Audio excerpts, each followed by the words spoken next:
मेरा नाम अमित है।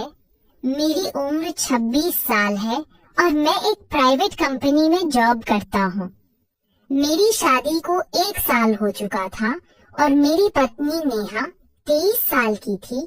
खुशमिजाज, हंसमुख और बहुत ही सुलझी हुई लड़की। नेहा की एक छोटी बहन थी, साक्षी, जिसकी उम्र 20 साल थी। साक्षी कॉलेज में पढ़ती थी। बहुत खूबसूरत, लंबी कद काठी, गोरा रंग, चमकती आंखें और हमेशा मुस्कुराने वाली। उसके बाल खुले रहते थे और जब भी वो घर आती तो पूरे घर में जैसे रौनक सी भर जाती। शादी के बाद पहली बार साक्षी गर्मियों की छुट्टियों में हमारे घर रहने आई थी। मैं दफ्तर से लौटता तो अक्सर नेहा और साक्षी को किचन में हंसते बोलते देखता। दोनों की हंसी में घर की दीवारें तक मुस्कुरा उठती थी। लेकिन न जाने क्यों साक्षी की हंसी में कुछ ऐसा था जो मुझे बार बार अपनी ओर खींच लेता था। एक शाम मैं ऑफिस से लौटा तो देखा नेहा कहीं बाहर गई थी और साक्षी अकेली थी। उसने पिंक सूट पहना था, बाल खुले थे और कान में छोटी सी झुमकी लटक रही थी। वो बाल सुखा रही थी। खिड़की से आती हल्की हवा उसके बालों को उड़ाती जा रही थी। उसने मुझे देखा तो मुस्कुराई। जीजा जी, आज नेहा दी। नहीं है, चाय मैं बना दूं। उसके लहजे में मासूमियत थी, पर उसकी आंखों में कुछ था जो मुझे बेचैन कर गया। मैंने कहा, हाँ साक्षी, बना दो, लेकिन चीनी थोड़ी कम रखना। वो मुस्कुराई और बोली, जीजा जी, आपको सब याद रहता है, मेरी आदतें भी। मैं थोड़ा अचकचा गया, पर मुस्कुराते हुए बोला, तुम्हारी आदतें भला कौन भूल सकता है। वो मुस्कुराकर किचन चली गई और मैं उसे जाते हुए देखता रह गया। उसके कदमों में एक अलग सी लय थी। उस दिन के बाद जैसे मेरी और साक्षी के बीच एक अनकहा सा रिश्ता बनने लगा। वो सुबह सुबह मेरे लिए ब्रेकफास्ट बना देती, कभी नेहा के साथ मिलकर तो कभी अकेले। जब भी मैं ऑफिस के लिए निकलता वो दरवाजे तक आकर कहती, जीजा जी, टाइम से खाना खा लेना। और वो लहजा, वो आवाज दिन भर कानों में गूंजती रहती। एक रविवार को नेहा अपनी सहेली की शादी में गई हुई थी और साक्षी घर पर अकेली थी। मैं अखबार पढ़ रहा था कि उसने कहा, जीजा जी, आज घर में बोरियत हो रही है, चलिए कहीं घूम आते हैं। मैंने मुस्कुराकर कहा। वो बोली, पास के पार्क चलते हैं, बस थोड़ी देर टहल लेते हैं। मैं तैयार हो गया। पार्क में दोनों ने साथ साथ चलते हुए बातें की। वो हंस रही थी, मैं उसे देख रहा था।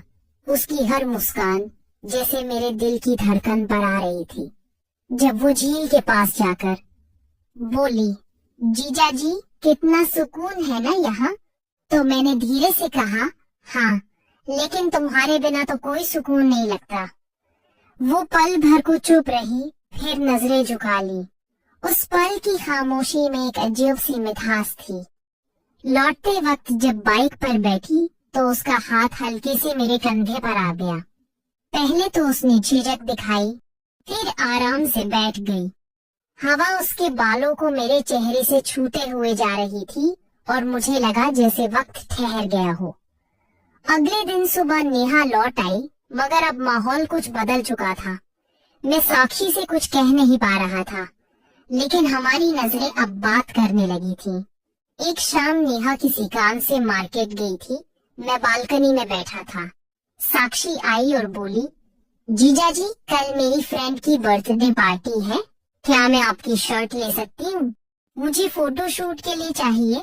मैंने कहा, मेरी शर्ट? वो बोली, हाँ, आपकी सफेद शर्ट बहुत अच्छी लगती है, बस थोड़ी देर के लिए पहननी है। मैंने मुस्कुराकर कहा, ले लो, लेकिन अगर तुम पहनो तो वो और भी अच्छी लगेगी। उसने हंसते हुए कहा, आप भी ना जीजा जी, और कमरे में चली गई। थोड़ी देर बाद जब वो बाहर आई तो सच में उसने मेरी सफेद शर्ट पहन रखी थी। बाल खुले थे, हल्का मेकअप और गले में पेंडेंट। वो सचमुच कमाल लग रही थी। मैं उसे देखता रह गया। उसने कहा, कैसी लग रही हो? मैंने धीरे से कहा, किसी का दिल चुरा लेने लायक। वो शर्मा गई पर मुस्कान नहीं छिपा पाई। उसी पल नेहा का फोन आया। उसे देर हो रही थी तो साक्षी ने कहा, चलो चाय पीते हैं जीजाजी। दोनों ने बालकनी में बैठकर चाय पी। उसकी आंखों में एक अनकही बात थी, जैसे कुछ कहना चाहती हो पर कह नहीं पा रही हो।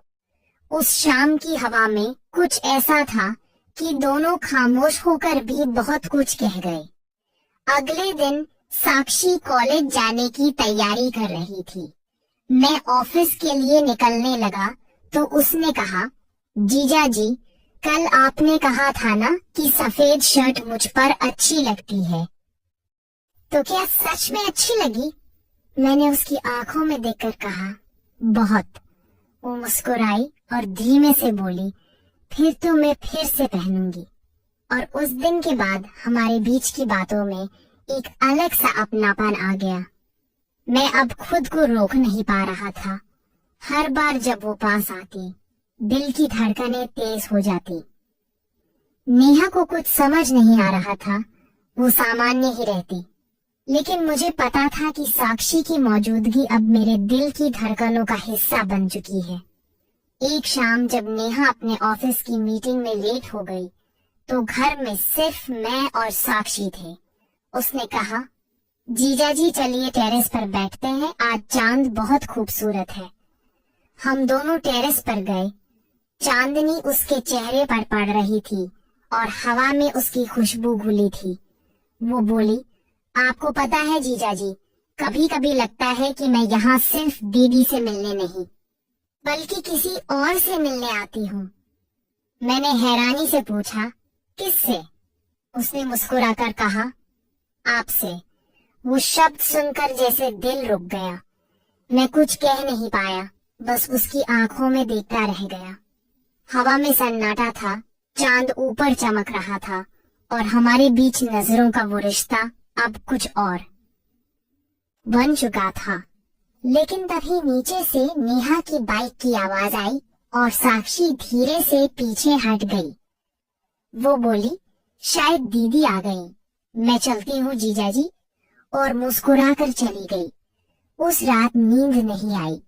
मन में बस उसकी मुस्कान, उसकी आंखें और वो अधूरी सी बात घूमती रही। अब मुझे इंतजार था अगले दिन का। शायद वो कुछ कहे, शायद मैं कुछ कह दूं। अगले दिन सुबह जब मैं ऑफिस जाने की तैयारी कर रहा था तो साक्षी रसोई में थी। उसने नीले रंग का सूट पहन रखा था, बाल आधे खुले और चेहरे पर वही हल्की मुस्कान थी जो दिल में हलचल मचा दे। मैं बैग उठा रहा था कि उसने पीछे से कहा, जीजाजी आज बहुत जल्दी जा रहे हैं। मैंने पलटकर देखा और बोला, हाँ मीटिंग है, लेकिन दिल तो घर में ही रह गया है।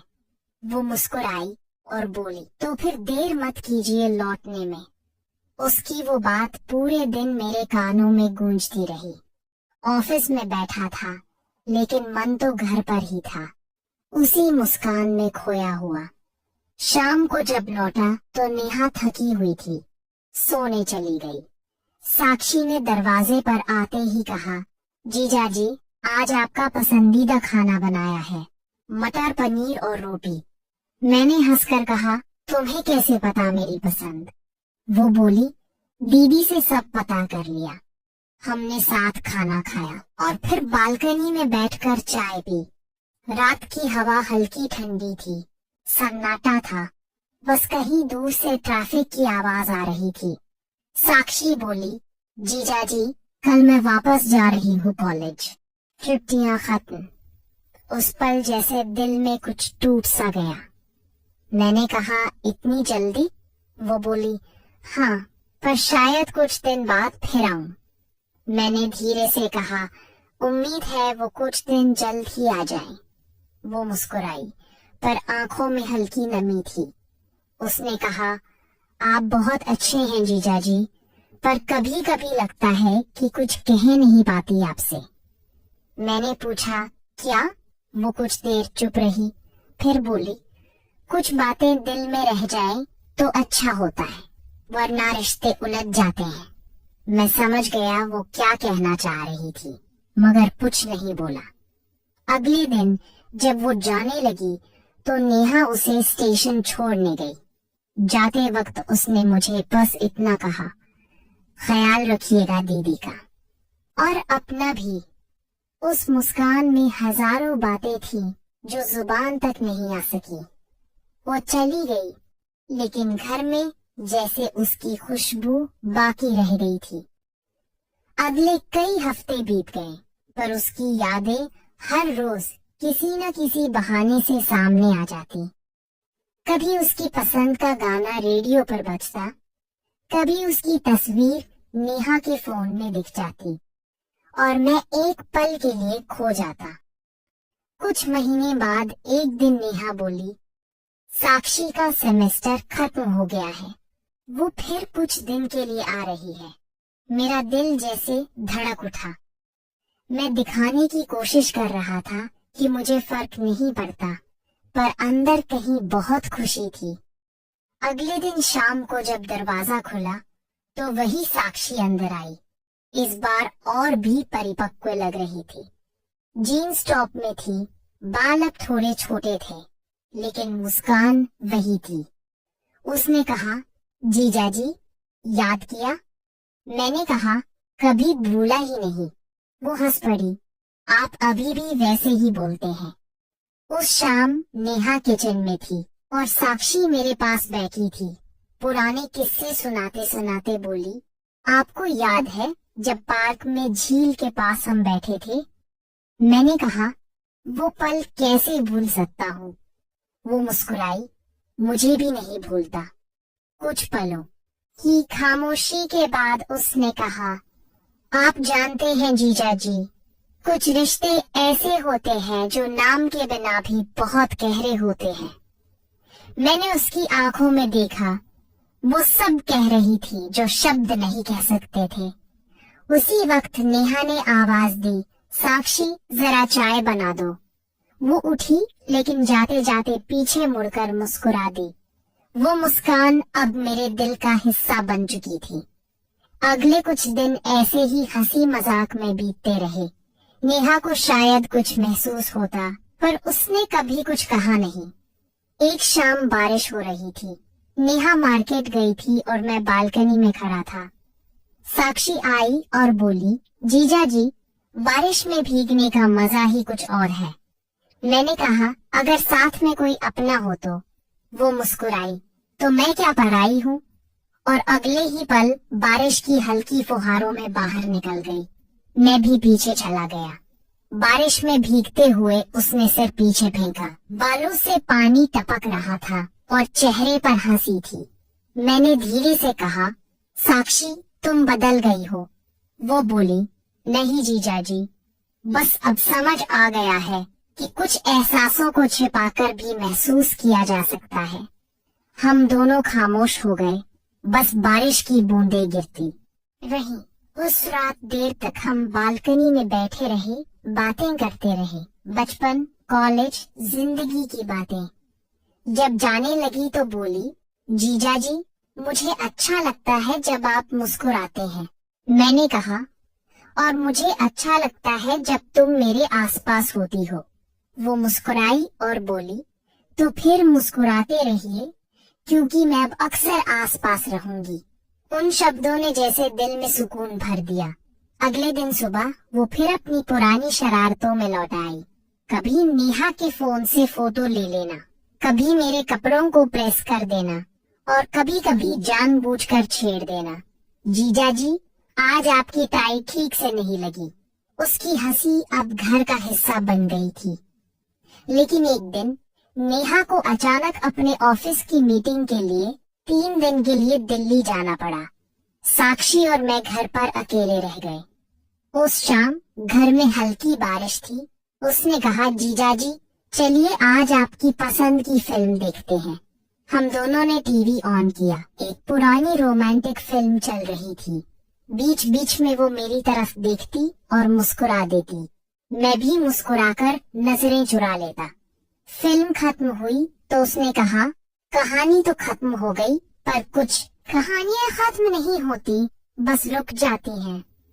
मैंने उसकी तरफ देखा और कहा, और कुछ कहानियां वही लोग पूरी करते हैं जो समझते हैं उन्हें अधूरा छोड़ना भी जरूरी है। वो धीमे से बोली, शायद हमारी कहानी भी वैसी ही है ना जीजा जी? मैंने बस सिर झुका लिया। वो उठी, रसोई में गई और बोली, चाय बनाओ? मैंने कहा, हाँ, पर थोड़ा कम मीठी। उसने मुस्कुराकर कहा, आपकी पसंद मुझे याद है। चाय लेकर आई और हम दोनों चुपचाप उसे पीते रहे। उस रात कमरे में सन्नाटा था, पर उस सन्नाटे में एक अजीब सी सुकून भरी धड़कन थी।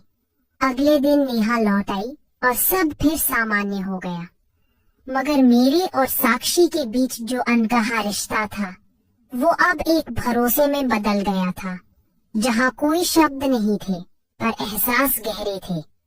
जाते वक्त साक्षी ने कहा, जीजा जी, अब मैं समझती हूँ कि कुछ रिश्ते बस दिल से निभाए जाते हैं, बिना किसी नाम के। मैंने मुस्कुराकर कहा, और वही सबसे सच्चे होते हैं।